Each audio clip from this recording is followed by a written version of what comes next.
Welcome to Building Your Toolkit. This is the third in a series of courses designed to help you find your cybersecurity pathway.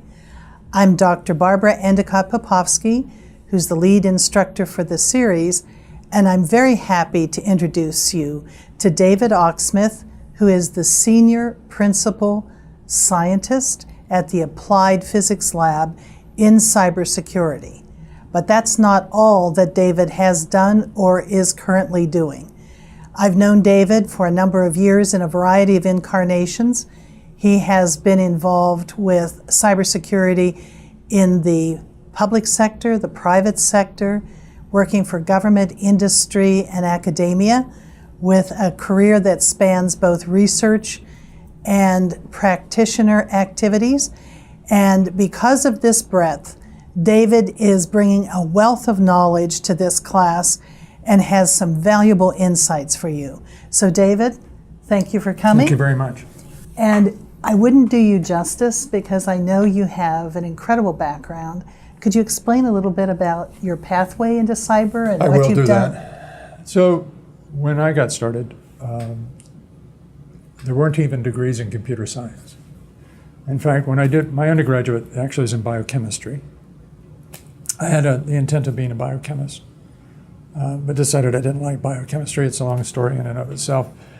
But I remember the only person I knew who had an interest in computers at that time was in the statistics department in mathematics at the university where I was. And my first experience with computers was actually a thesis in biochemistry, which was done in a deck of IBM cards that I used to have to haul to the computer center every evening so they could be run during the night. But I decided I didn't want to do that. Long story short, I ended up in the military. So I was a U.S. naval officer and dealt with security issues in the traditional sense there. So my introduction to computer security began as an introduction into information security, signals intelligence, and human intelligence as a U.S. military officer.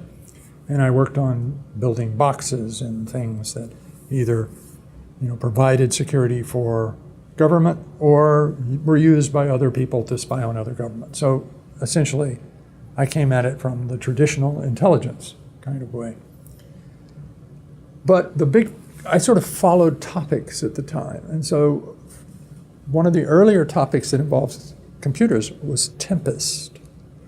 So Tempest is Van Eck radiation, it's called Van Eck radiation, but where the electronic signals escape, the electromagnetic waves escape a computer or a monitor and can actually be picked up remotely and reconstructed into what's happening in that device. The easiest one is with cathode ray tubes, the magnetic movement of the electron beam could be picked up far away, so you could set up a cathode ray tube and see the same thing on it that someone else was seeing. So we had to prevent that. So we built Tempest shielding and things of that sort. And then it kind of morphed. And then we began to worry about people spying on the communications of those systems. So then I got into cryptography and communication security. From that, we began to worry about people on the inside misusing those systems, and I was involved in the first ever attempt to codify a secure computer system called the Trusted Computer Security Evaluation Criteria, which was a joint NIST-NSA publication, and began following topics from then on. So I've worked for the U.S. government in terms of military, worked in a number of different places within the government, but I've also worked in industry. I worked at Intel. I was the chief security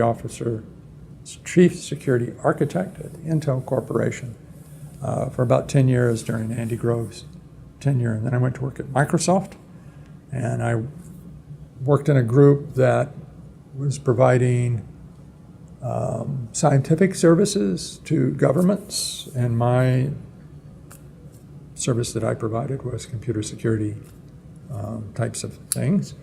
I then left Microsoft and went to the Applied Physics Lab, I also deal with a number of different startup companies and various other aspects. So I think I had a very non-traditional path to get here. But I have pretty much seen it from the beginning when we first started worrying about it until where we are now.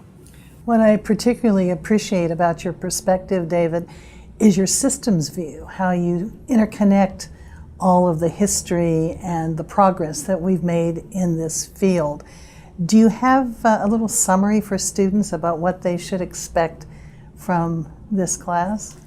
Well, as will be discussed as we go on, the centralized problem here is that the use of computers has grown, exponentially, this huge rate, and we all know that, we see this. The ability to manage them and secure them and the skills required has not grown at nearly that rate. So we are having a greater and greater need from a proportionately smaller and smaller population as computers evolve. And this is recognized by industry, it's recognized by government, it's recognized by academia. But so far, no one's come up with a very good solution that seems to be long-term and sustainable. This is one of the approaches. So I think what we're trying to look at here is how do I create a cyber professional, which is not necessarily a computer scientist, maybe others, but the notion of a cyber professional is an art and a science, a set of skills to understand the system that the computer system, network, business processes, the whole thing in a holistic way, because that's the only way that you can actually have computer security or information security as we now have it. Any comments about the toolkit that we're building for people in this course? Well, clearly, the difficulty becomes how do you acquire this knowledge? And there are lots of ways that people can do it. Not all the ways are suitable for everyone. So I think what we're trying to build here is a relatively easy way to transition into learning about this. And you'll have to be the judge on how well we do that. Okay. For those of you that are taking the series, the certificate series, you've completed the first course, which gives you an orientation to cybersecurity, the essentials of cybersecurity. The second course looked at cybersecurity in practice from the point of view of a chief information security officer in several sectors of our society. This course drills down deeper into the skill set, the knowledge, the types of knowledge that you need to accumulate to be an effective cybersecurity professional. So David, do you have any last minute advice or perspectives on this journey they're on? Well, I can just give you my thoughts. I'm frequently asked when I lecture on how do I get your job? How do I do what you do? And as should have been apparent from the start of this, no one can recreate quite the way I got into it, nor should they. I mean, mine was a unique for the time and the place and things of that sort. But I will tell people that, first of all, there are very few places I can think of that have more job security on the horizon than computer security or us being a cyber professional, because the need is not going away for a host of reasons. We're not going to be able to create things that can just stay out there and overcome all attacks. It's not going to happen. So the only real piece of advice, I give two pieces of advice to people for careers. The first is you have to make this your passion. And it really doesn't matter how you come at it. I came at it as a biochemist and a physicist, not as a computer scientist. That was sort of later on. But you have to have a passion for doing this. If you have a passion, that means you learn everything you can, you read everything you can, you talk to people, and you constantly pursue getting better at it and getting more and more knowledge at it. And then the second piece is when you have to make a career decision, choose the one that gives you the greatest options. Don't ever narrow yourself into a little space. Continually redefine yourself into following what's important.